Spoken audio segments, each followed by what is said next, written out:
Watch the ride.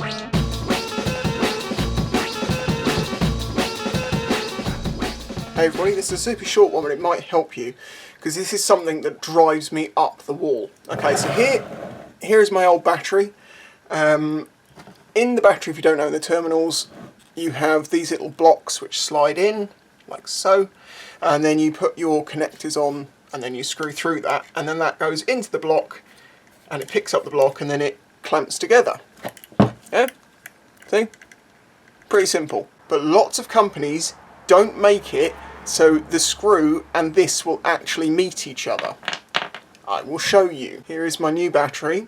You'll note that it uses much smaller little blocks, so these can't be reused to fit in here, and I can't even like shave them down to the same thickness because the hole's bigger.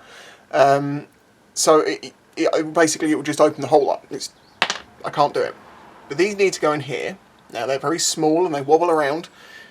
And when you put the screw through and you've got one or two connectors on, including the first big brass one, it won't pick up the block. So what you then need to do, take a screwdriver, be very careful, you wedge it underneath the block to lift it up, and then you can do up your screw. Great, yeah? What if, like on my XJ6, I'll show you a clip now, as you can see here, this copper plate comes across and blocks this side, and the same thing happens on this side. Yeah, as you can see, that brass thing goes over this side, so I cannot get a screwdriver in this way, and I cannot get a screwdriver in that way. You might have this problem too. Well, here's the solution. You get some pieces of duct tape, just roll it over a couple of times so all the sticky sides are inside. You then poke it through the hole, so it comes out, oh, come on, so it comes out the top, then double fold it over and fold that bit back in, like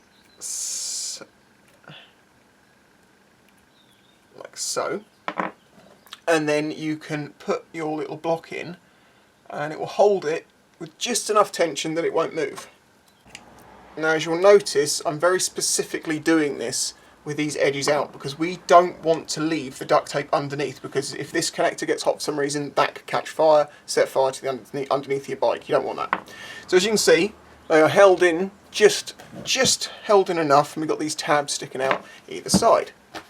Okay, so I just put the connectors on, screwed the screw straight in, it was perfect, and then you just pull the little tabs out, like so, and your battery's all connected up, nothing left in there, and you didn't have any problems. Simple but effective. Just don't use anything conductive like foil. Give this video a like if you found it useful, and I'll catch you next time. If you enjoyed this video and the other content on the channel, please consider following the links in the description to show your support.